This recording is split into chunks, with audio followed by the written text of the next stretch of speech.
cante, aleluia, eterna esperança, cante. Vamos orar. Senhor nosso Deus, mais teu servo, ó Deus, diante de Ti, que tem essa sagrada incumbência de expor a Tua palavra.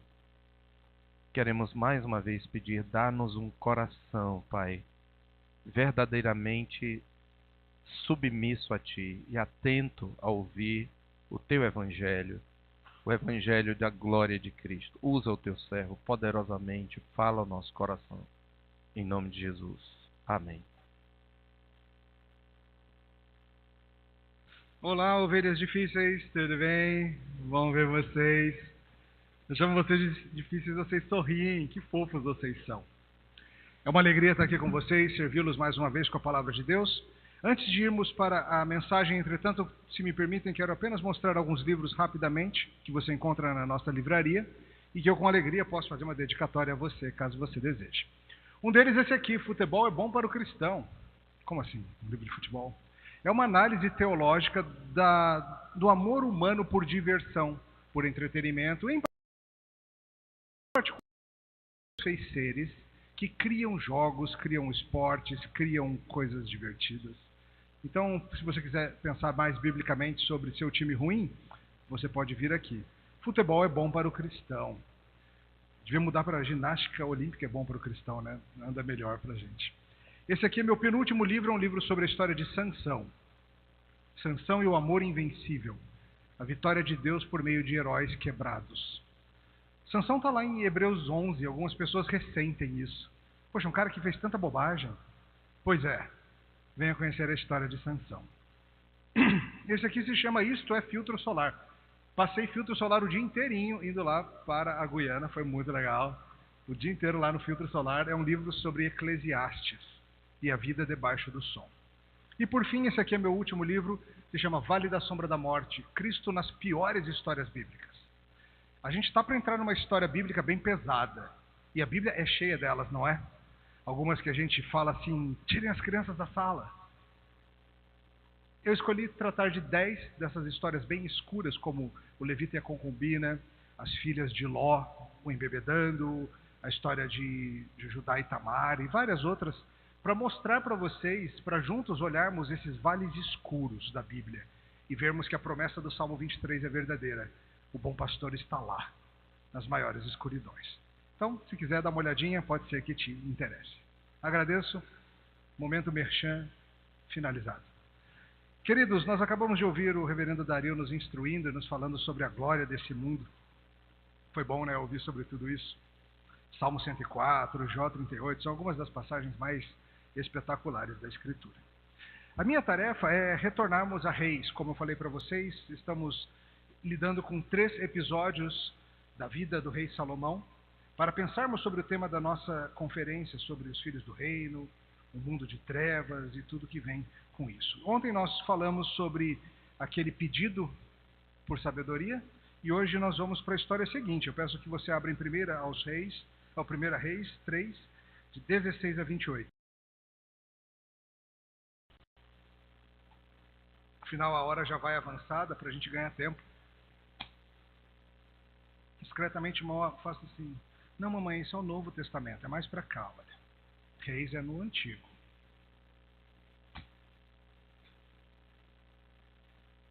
Acharam? Primeiro livro dos Reis, capítulo 3, versos 16 em diante. Então vieram 2 prostitutas ao rei e se puseram perante ele. Disse-lhe uma das mulheres: Ah, senhor meu, eu e essa mulher moramos na mesma casa, onde dei à luz um filho. No 3º dia depois do meu parto, também esta mulher teve um filho. Estávamos juntas, nenhuma outra se achava conosco na casa, somente nós ambas estávamos ali. De noite, morreu o filho desta mulher, porquanto se deitaram sobre ele. Levantou-se à meia-noite, enquanto dormia a tua serva, tirou-me a meu filho do meu lado, e o deitou nos seus braços, e o seu filho morto deitou nos meus. Levantando-me de madrugada para dar de mamar ao meu filho, eis que estava morto, mas Reparando nele pela manhã, eis que não era o filho que eu dera à luz. Meu filho, o teu é o morto.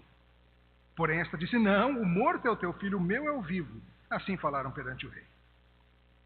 Então disse o rei, esta diz, este que vive é meu filho, teu filho é o morto. Esta outra diz, não, o morto é teu filho, o meu filho é o vivo. E a gente para aqui a leitura por enquanto, no meio da história. Vamos orar.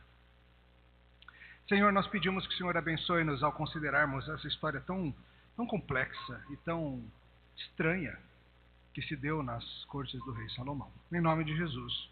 Amém. Crianças, talvez vocês não tenham vivido o tempo suficiente, mas eu vou contar para vocês uma coisa. Nem sempre nós adultos sabemos o que estamos fazendo. Há várias situações que seus pais, seus pastores vivem que a gente não sabe direito como resolver. Esse mundo é cheio de situações impossíveis de serem satisfatoriamente tratadas nesse mundo quebrado. A gente queria que o mundo fosse bonitinho e ajeitadinho e fácil de resolver em toda e qualquer situação. Queríamos que bastava ter um pouquinho de sabedoria e resolveríamos todos os nossos problemas. Mas a vida real envolve muita sabedoria. Pergunte por aí e você vai ouvir histórias de julgamentos difíceis de se fazer. A vida é cheia de nuance, áreas cinzentas, mais do que a gente admite. Veja nos esportes, por exemplo. Tem coisas que o árbitro tem de decidir e que mesmo com o auxílio do vídeo ficam dúbias, não ficam? Envolvem ver intenções, houve ou não intenção de fazer tal coisa. Como se a gente pudesse ver o coração do atleta. Os jogadores envolvidos afirmam que tocou na mão, o outro diz que não, que foi intencional a canelada ou não. Aí prometeram pra gente que com a chegada do VAR, as polêmicas iam acabar, certo? E aí? Não, né? Pais e mães, vocês sabem como muitas vezes é difícil arbitrar entre irmãos, não sabem? Às vezes o papai ou a mamãe se vê diante de uma situação, os filhos estão falando ali, esbaforidos, aquela confusão, não foi ele que fez, não, ele que quebrou, ele que pegou primeiro. Ah, mas pegou porque eu falei aquilo. E os pais dizem, calma, silêncio todo mundo. Quero ouvir os dois explicando. Aí um explica, o outro explica e o pai fala, ok, continua sem saber. A gente não fala isso, mas a gente fica assim, por dentro assim, o que eu faço, quem está certo nisso? Do lado de vocês já notaram isso, crianças? Eu sei que já. Eu sei que vocês já perceberam que às vezes vocês tentam explicar para um adulto e parece que eles não entendem. Às vezes uma professora, às vezes até sua mãe, seu pai, fala, você não está entendendo o problema, mamãe, não é isso. Os pastores sabem muito bem que muitos dos nossos aconselhamentos que fazemos com casais ou o que for, ou na nossa vida conciliar, no conselho local, no presbitério, onde for, tem situações em que a gente olha e a gente fica assim, eu não tenho a menor ideia de por onde começar a lidar com isso. É difícil às vezes encontrar onde está o erro, com quem está o erro. E talvez vocês, todas ovelhas, já tenham percebido, então talvez tenham sofrido situações em seus pleitos. Como é dolorido quando você leva uma situação a um pastor, a um líder, e você sente que você não foi ouvido adequadamente, que nem entenderam qual era o problema. De alguém para trazer justiça às nossas causas dos coríntios, porque eles estavam levando as suas disputas perante os homens desse mundo, os descrentes. E o fato, queridos, é que muitas vezes nem nas igrejas a gente consegue resolver essas coisas. No lar, na igreja, na empresa, muita gente que se ama, mas a gente não resolve. A vida é cheia de situações complicadas. Em situações limites, como campos missionários, isso é ainda pior. Pergunte para a gente que já trabalhou em campos missionários sobre isso e você vai ver. Lembrei-me outro dia de uma discussão que tive com pastores da África, do Quênia. E eles contavam da dificuldade que era quando o evangelho avançava pelo meio do país, chegando a tribos, chegando a grupos separados. E de repente um homem era convertido. Só que esse homem era polígamo. Ele tinha 3, 4 esposas e ele se converte de verdade. E a pergunta que os missionários e pastores tinham que lidar era: e agora? O que a gente faz? A gente manda ele largar várias e ficar só com uma? Escolhe com que critério? E agora? Percebe que não tem solução fácil? Porque em contextos como essa, largar 2 ou 3 talvez seja relegá-las à miséria, prostituição e coisas assim. Largar os seus filhos com aquelas ao desprezo público. Tá, mas ele não podia ter casado com mais de uma. Não, não podia. Julgamentos assim são difíceis. Porque este mundo é terrivelmente quebrado, este mundo está em trevas e muitas coisas não são claras de entender. E não há dúvida de que muitos julgamentos errados já foram passados por pais, por pastores, por juízes. Não há dúvida de que muita maldade nesse mundo já ficou sem punição. A luz não chegou em todos os lugares escuros. Que esperança que a gente tem de viver num mundo assim, hein? Que bom que você perguntou, porque o texto é a nossa resposta. Hoje nós veremos que os filhos do reino, que julga com misericórdia, justiça e verdade. Essa é a nossa esperança. Não em nós mesmos, mas que nós temos um rei que julga com justiça, misericórdia e verdade. Vamos ver isso em algumas partes. A primeira verdade a considerarmos é que o mundo caído traz consigo situações terríveis, difíceis de julgar. Olha comigo de novo o início do texto. Então vieram 2 prostitutas ao rei, se puseram perante ele. Disse-lhes uma da mulher: Ah, senhor meu, eu e esta mulher moramos na mesma casa, onde dei à luz um filho. No 3º dia depois do meu parto, também esta mulher teve um filho. Estávamos juntas, nenhuma outra pessoa se achava conosco na casa, somente nós ambas estávamos ali. De noite morreu o filho desta mulher, porquanto se deitara sobre ele. Levantou-se à meia-noite, enquanto dormia a tua serva, tirou-me o meu filho do meu lado e o deitou nos seus braços. E o seu filho morto deitou-o nos meus. No último sermão nós falamos sobre um pedido especial que Salomão fez, lembra? Foi ontem. É para reinar sobre sua nação. O Senhor chegou para ele e disse: pode me pedir o que você quiser. O que ele pediu? Sabedoria para julgar entre o bem e o mal, para cuidar bem daquele povo.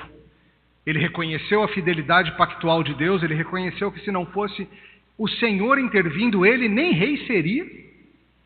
Ele reconhecia que ele não passava de uma criança diante da monstruosidade da tarefa de liderar o povo difícil do Senhor. E ele pediu para ter sabedoria. Deus gostou, se agradou de sua resposta e, curiosamente, imediatamente, o que o autor do livro dos reis nos faz? Toma uma história aí para ver se esse homem ficou sábio mesmo. Um dia, perante o rei, são trazidas 2 mulheres e elas têm uma história devastadora para contar. E espera-se que ele, Salomão, resolva. Às vezes vocês, ovelhas, trazem uns embrólios para nós pastores. Vocês entram no nosso gabinete, contam uma história absurdamente maluca na qual você se meteu, e a gente vai ouvindo e assim, peraí, você quer que eu resolva? E você diz, dá uma solução aí para mim, pastor, o que eu faço? E a gente fica assim com a cara de paisagem, tentando entender o que fazer. Qual é o problema? Começa com 2 prostitutas grávidas na mesma época, no mesmo tempo. Peraí, pausa. Tinha prostíbulo em Israel? Veja, a gente não está falando das cidades modernas, em que tristemente isso é uma realidade, mas parece ser Jerusalém isso aqui. Isso não é estranho, não? Terra prometida, nação santa, povo separado, povo do Senhor. Não devia ter, mas tinha. E agora? E se tinha serviço é porque tinha cliente. Lembra disso. E acontece das 2 mulheres engravidarem ao mesmo tempo e os pais das crianças. E os pais das crianças? Sei lá, ninguém sabe quem é, elas por certo não sabiam, eles nem imaginavam. E lá estão 2 bebês que não têm culpa nenhuma da maldade toda acontecendo. Esse mundo sofre. Muitas vezes os mais fracos desse mundo sofrem pela impiedade das pessoas. A gravidez vai avançando com todas as suas lutas, dificuldades. Chega a época de ganhar neném e pelo jeito estão sozinhas para isso. Talvez a família não quisesse nada com elas, dado o caminho que estavam seguindo. Estão as 2 sozinhas. Uma de barrigão ajudando a outra de barrigão. Nasce um, 3 dias depois nasce outro. Ao menos os bebês estão lá, né? Bebês são bênção, mesmo que a vida seja difícil. A gente não sabe muito, o que a gente sabe é que numa noite, pouco após o nascimento, aquelas noites que vocês que já tiveram um bebê conhecem, aquelas noites que você não pensa direito, sabe? O dia vira noite, hora de mamar, hora de botar para dormir, hora de cólica, aquela confusão, você não pensa direito por algumas semanas ou meses, né? E numa noite após o nascimento, uma tragédia acontece. Não sabemos bem como, mas uma delas se vira sobre o bebê e sufoca. Não tinha bercinho. Era na cama dela de trabalho mesmo que ele dormia. Sei lá se alcoolizada, se exausta, não sabemos, o Senhor sabe. Ela sufoca o seu filho. Agora, você imagina o desespero de acordar e ver o que você fez. Imagina o desespero. Tudo escurece, né? E ela, no desespero, comete um ato de loucura e um criminoso. Ela pega o bebê falecido dela e ajeita na outra, e pega o vivo e fica com ela e vai dormir, finge que nada aconteceu. Isso é coisa que se faça, gente. Porque, pensa comigo, eu sei que no desespero a gente faz coisas estranhas, mas no final das contas, não era o bebê dela. O importante é ter um bebê qualquer. Não importa se seu, se da outra, eu quero ter um bebê, não importa. Ah, irmãos, as loucuras que o pecado nos leva a fazer. Veja, não é justificando, claro, o pecado dela, mas imagine a dor de acordar e perceber que você sufocou seu filho. Não dá para imaginar. E no desespero ela faz algo ímpio, algo mal, ela rouba um bebê, ela faz essa troca e vai se agarrar a isso. A gente olha uma história dessa e a gente fala assim, que absurdo, que horror. Mas Philip Ryken, um comentarista, lembra muito bem. Nós também já fizemos determinadas coisas no meio da noite que esperamos que jamais sejam descobertas. Não? Não, nada desse nível, pastor. Tá bom.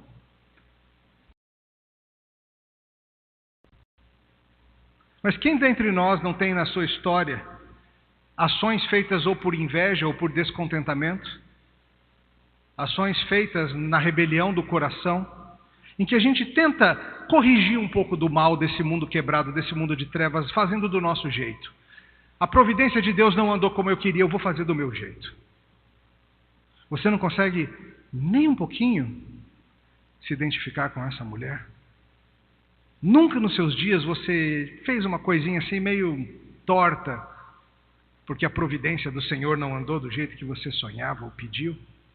Não, ela não é a heroína da história, por favor, não estou dizendo isso. O ponto é que nós também não somos. Ela tenta corrigir uma tragédia com um crime. Muitas vezes as pessoas fazem isso, tentam acobertar um erro com outro, e é camada sobre camada de destruição.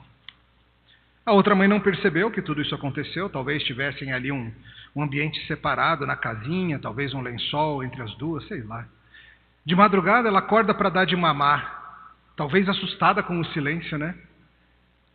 Quem é pai, quem é mãe sabe que às vezes o silêncio é assustador, não sabe? Os meninos estão quietos demais. Corre lá ver. Ela acordou para dar de mamar para o seu filho e o menino estava quieto demais. E aí o pesadelo de 100 entre 100 mães. Ela vai checar o bebê, como muitos de vocês já fizeram. Vamos ver se está tudo bem, ver se está respirando. Não estava. Não estava. Tristeza, choro, desespero, imagina a cena. Não sabemos quantas horas ficou nisso dela. Mas o dia raia e a escuridão vai passando e o sol vai nascendo e ela começa a olhar e... Isso não é o meu. E aí eu não sei se um misto de surpresa positiva e apavoro, ela vê o seu bebê. E ela entende. Ela roubou meu bebê. Que pesadelo. Imagina como que ela reagiu. Imagina a briga, a discussão, arranca-rabo, como se diz. Provavelmente vizinhos se envolveram, mais gente foi envolvida. Isso aqui não chegaria no rei imediatamente. De fato, muita gente deve ter se envolvido até que a coisa sobe até a instância mais elevada. Chegou no rei, elas levam isso ao rei. O rei era juiz e autoridade, se nós pudéssemos chamar assim, autoridade civil, autoridade religiosa, por assim dizer. E o caso chega até Salomão. Um dia Salomão está na sua corte e chega essa situação. E aí, Salomão, é bom ser rei, é? Resolve essa. Provérbios 18 e 17. O que começa um pleito parece justo, até que vem o outro e o examina. Questões assim a gente sempre tem que ouvir todos os lados. E aí chegam as duas e apresentam, e uma explica isso que aconteceu e fala: o menino vivo é o meu, ela roubou o meu filho, o dela é o que morreu. Mas a outra fala: não, você está inventando isso tudo, você está louca. Seu filho morreu e você inventou essa loucura da tua cabeça para tentar roubar o meu. Esse aqui é o meu. E aí, Salomão? E essa sinuca aí, como é que você faz, hein? Não queria ser rei, né? A lei de Deus, Deuteronômio 19:15, dizia: uma só testemunha não se levantará contra alguém por qualquer iniquidade ou qualquer pecado, seja qual for que cometer. Pelo depoimento de 2 ou 3 testemunhas se estabelecerá o fato. Certo? Precisamos de mais testemunhas. As duas, cada uma diz uma coisa. Claro, eram só elas. Só elas. Ninguém mais viu. Não tem outra pessoa. A lei não cobre sempre todo e qualquer caso possível. E agora o rei precisa de justiça. E de dar sabedoria, não? Prometeu. Se fosse hoje, a gente fazia um teste de DNA, certo? Você achava que teste de DNA servia só para paternidade, é? Seria útil aqui, não seria? Um teste para definir a maternidade. Mas que tristeza, gente. Que situação triste, quebrada. Tudo aqui é triste. A forma que elas ganham dinheiro e sobrevivem é degradante e triste. O fato de que há clientes em Israel, no povo do Senhor, é terrivelmente triste. O de Salomão é triste. O fato de que elas passaram por toda a gravidez sozinhas, sem o genitor para ajudar, e passam pelas agruras e dores do parto sozinhas, é triste. A morte trágica, a briga, tudo, que mundo triste. É um mundo quebrado, é um mundo caído. E nenhum de nós aqui é estranho às datas e situações escuras do mundo, é? Eu sei que você tem aí, já vivenciou, já viu de perto, ou sabe a respeito, no mínimo, de situações que você fala: esse mundo é quebrado. Sejam coisas que você mesmo fez e ainda hoje você leva resultados e marcas. Seja tragédias que vieram sobre você e você nem sabe como, mas você se viu no meio do furacão. Seja pelas coisas que fizeram contra nós ou simplesmente o que a gente ouviu que aconteceu na cidade. Quando a gente vê essas coisas, a vontade é só dizer assim: vem, Senhor. Vem, Senhor. Faz novas todas as coisas.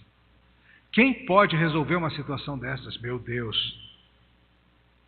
Apenas o ungido do Senhor. O rei, colocado pelo próprio Deus. E Salomão vem com uma solução, mas quando a gente olha a solução, a gente fala: ok. E é a segunda verdade que a gente precisa ver.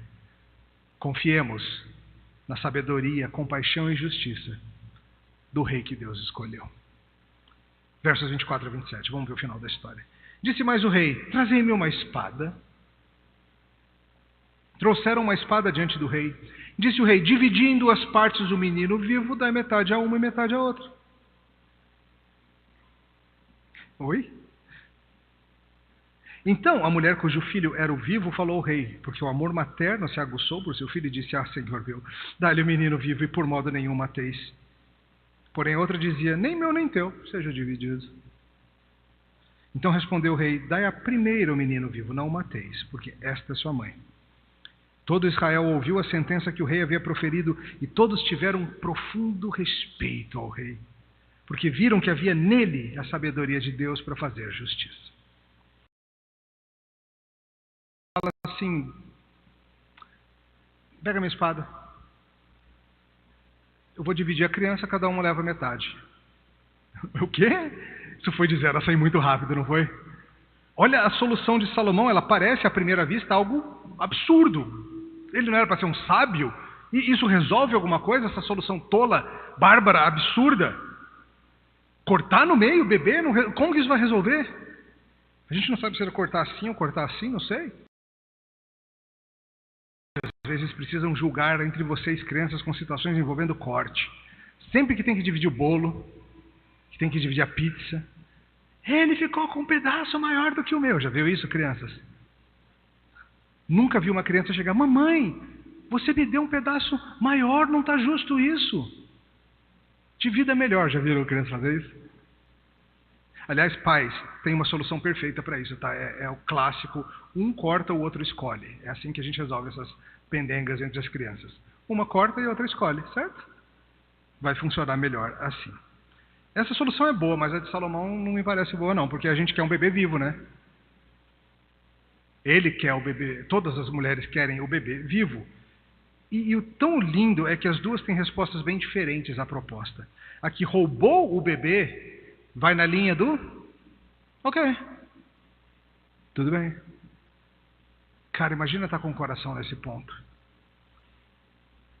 em que você prefere que ela não tenha também, porque você não tem mais. Imagina estar num coração tão escuro assim. Prefiro que ela não tenha se eu não vou ter também. Óbvio, ela sabe, ela não vai ficar com meio bebê, ela vai enterrar, ou seja o que for. Mas ela prefere que a outra perca do que só ela não ter. E a outra, a mãe de verdade, diz: não, prefiro que não seja meu, mas viva. Veja, o que ela está dizendo é o seguinte: ela prefere que esse seu filho chame a outra de mãe, cresça sob os cuidados dela, aprendendo dela, seguindo-a. Ela prefere perdê-lo, mas tê-lo vivo. Claro que não se imagina que elas vão continuar morando juntas depois disso. Provavelmente pegaria esse bebê e sumiria, vai para outro canto, vai para qualquer outro lugar do território de Israel. E obviamente nisso Salomão vê quem é a mãe. A providência de Deus ainda traz rasgos de luz à meia-noite, como essa situação desse amor materno. Provérbios 28. Assentando-se o rei no trono de juízo, com seus olhos dissipa todo o mal. Olha aí a sabedoria do homem. A gente achou que ele não sabia bem o que estava fazendo quando disse: pega a espada, mas ele sabia sim. Sabe, como diz um comentarista, no seu teste, Salomão discerniu quem é a verdadeira filha de Abraão, que assim como Abraão em fé entrega seu filho a fim de salvá-lo. A diferença entre o falso e o verdadeiro amor que nós vemos por aí. A mãe verdadeira mostra um amor real. Eu prefiro que ele viva mesmo não sendo meu. Isso é amor. É um amor que não é egoísta, que quer o bem do outro. Prefiro ele vivo mesmo que nunca me chame de mamãe. A outra diz que ama, mas não ama. Se não pode ser meu, que não seja de ninguém. Tem alguns homens que dizem que amam mulheres e fazem assim, já viu? Se não pode ser minha, não vai ser de ninguém. Isso não é amor, tá? Isso é outra coisa. Aliás, veja que belíssima solução de Salomão. Ela envolve não ver o coração, porque a gente não tem como ver o coração, só o Senhor pode. Mas ver o que brota do coração. Às vezes é só pelos frutos mesmos que a gente consegue entender o que tem lá dentro, ou algo do que tem lá dentro. E a solução se resolve. Qual que é o resultado disso tudo? Verso 28. Todo Israel ouviu a sentença que o rei havia proferido e todos tiveram profunda admiração, profundo respeito ao rei, porque viram que havia nele a sabedoria de Deus para fazer justiça. A fama de Salomão começou a correr para todo lado com essa história.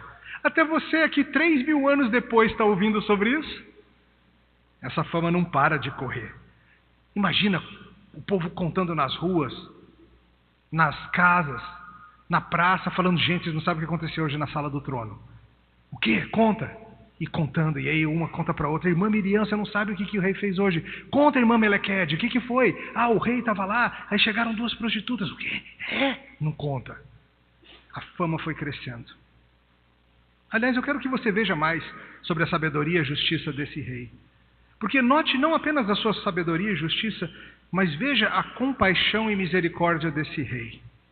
Eu te pergunto, quantos reis governantes de grandes nações hoje em dia, quantos teriam se ocupado em lidar com um caso como esse, hein?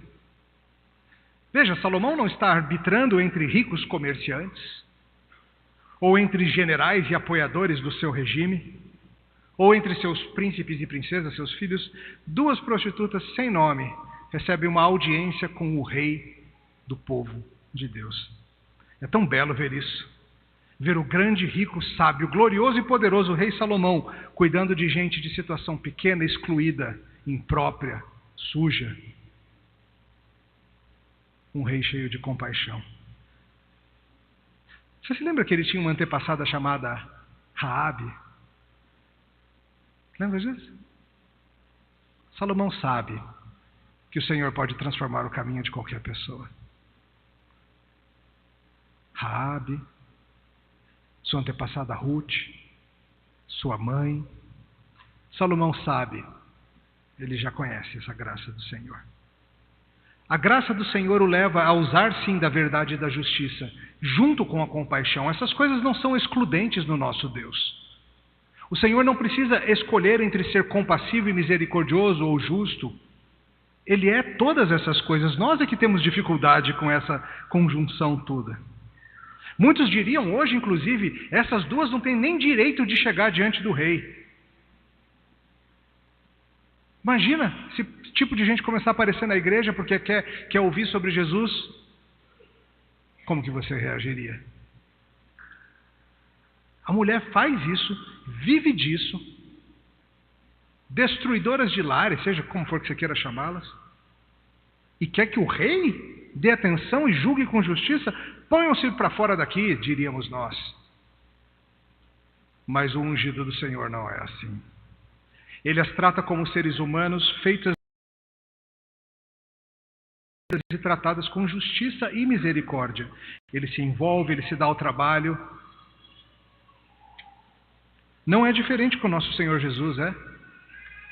Em seus anos andando na terra, ele se dava ao trabalho de lidar com gente que ninguém mais queria. Fosse a mulher apanhada em adultério, fosse um leproso, fosse um paralítico, fosse um centurião romano visto como o próprio inimigo, fosse Zaqueu odiado por todo mundo, fosse Levi um ex-coletor de impostos. O Senhor via pessoas quebradas e tinha disposição de trazer sua graça a eles. Talvez você pense no histórico.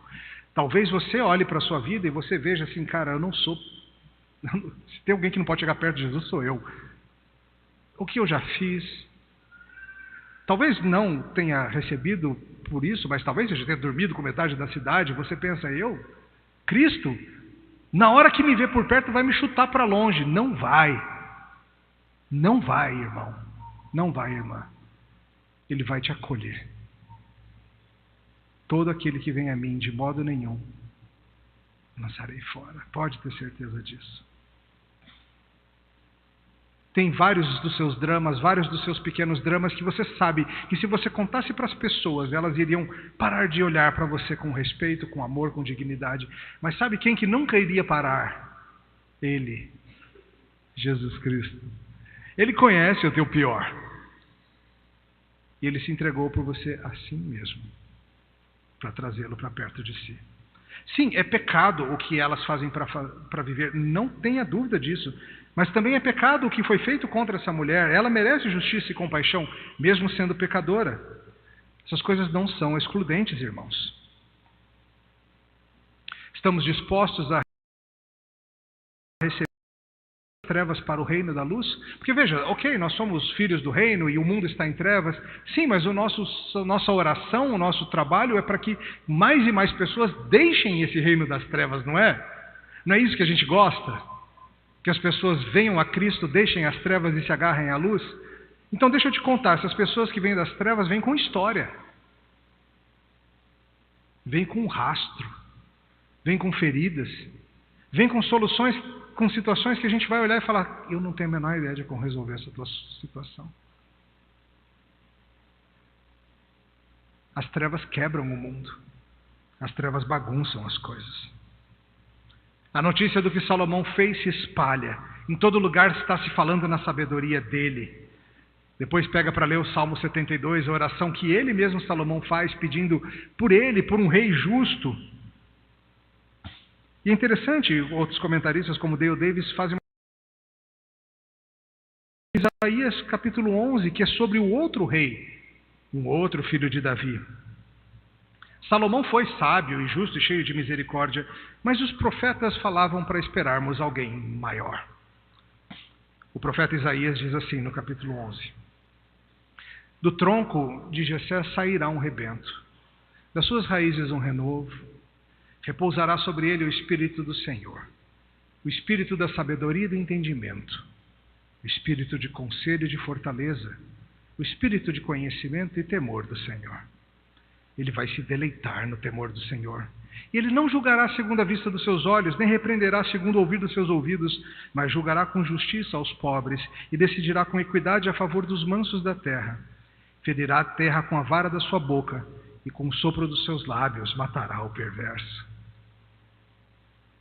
A nossa esperança num mundo tão complicado é que nós também temos um rei a quem recorrer. Um ainda mais sábio, ainda mais justo, ainda mais compassivo, ainda mais impressionante do que foi Salomão. Você o conhece? Você recorre a ele? Se aquele homem, Salomão, já foi feito sábio pelo Senhor e já impressionava, o que seria quando o próprio Senhor andasse entre nós, encarnado? Já veio. E ele já começou o processo de vencer o mal e de dissipar as trevas. E juntos nós oramos: venha o teu reino. E nós vamos seguindo. E fazendo com que nossas próprias vidas e o contexto do povo de Deus, a igreja, se tornem cada vez mais ambientes onde a luz prospera e onde as trevas são dissipadas. E que nós recebemos os que estão vindo das trevas, sabendo que precisarão de justiça, verdade para limpeza e também de compaixão para tratar suas muitas feridas. E que não vai ser fácil. Philip Ryken, mais uma vez, diz assim: se as pessoas se maravilharam diante de Salomão por ter chegado ao veredito justo num caso difícil, imagina quanta honra Jesus receberá quando corrigir cada erro cometido na história do mundo. O livro de Apocalipse diz que quando Deus executar seus julgamentos finais e terríveis contra o pecado, o seu povo clamará: aleluia! A salvação, a glória e o poder são do nosso Deus, porque verdadeiros e justos são os seus juízos. A vida é cheia de situações impossíveis, irmãos. Graças a Deus houve verdade e justiça nesse caso aqui. Nem sempre é assim, você sabe. Mas sabe o que continua havendo nessa situação, apesar da resolução favorável? Continua tendo um bebê falecido.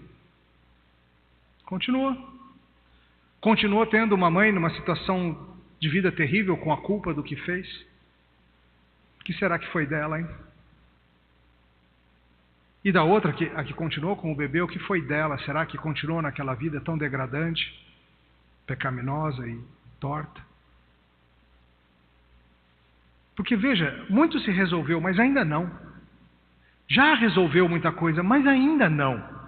Não acabou tudo bem, embora tenha acabado tudo bem.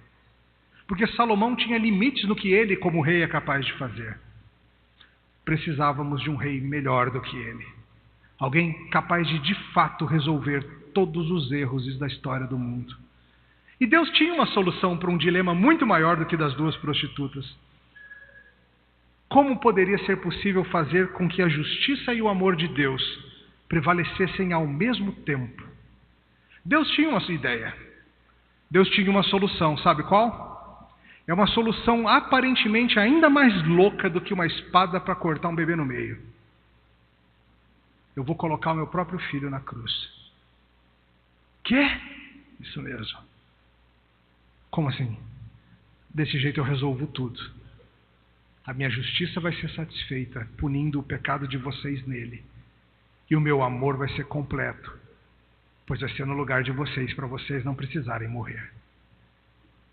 Mas nós aprontamos muito, Senhor, nós somos gente das trevas, nós fizemos coisas horríveis, ele não fez nada. Ele só fez o bem. Sim, eu sei. é por você. Colocar o próprio Filho de Deus na cruz, nessa nem Salomão pensaria. A nossa esperança, irmãos, é que quando ele voltar, ele vai julgar vivos e mortos. Os pecadores que vierem a ele serão protegidos por esse sangue. Os pecadores que não vierem a ele serão expostos, como aquela mulher foi exposta, e serão punidos. O justo juiz de toda a terra vai executar seu juízo. A pergunta hoje à noite não é se você pecou horrivelmente ou não, mas se o seu pecado foi coberto por ele ou não. E a oferta maravilhosa que ele faz para você hoje é de que ele vai corrigir todas as coisas. Não agora, não tudo agora, mas um dia sim. Todos os males feitos serão corrigidos. Ele vai redimir esse mundo. Ele já morreu e reviveu para isso. Só falta ele voltar.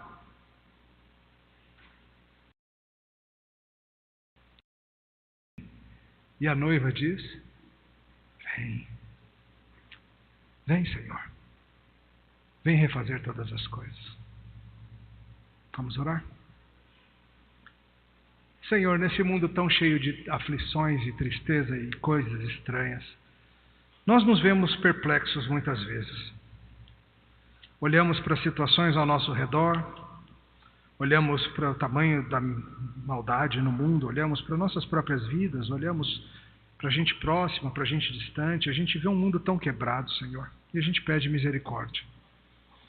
E nós pedimos, Senhor, que a luz siga avançando, que venha o Teu reino. Conheçam a graça que nós viemos a conhecer. A graça de nos vermos protegidos pelo sangue do Rei Justo. E nós pedimos, Senhor, vem renovar terra e céus. Louvado seja o Teu nome, em Cristo. Amém. Deus os abençoe.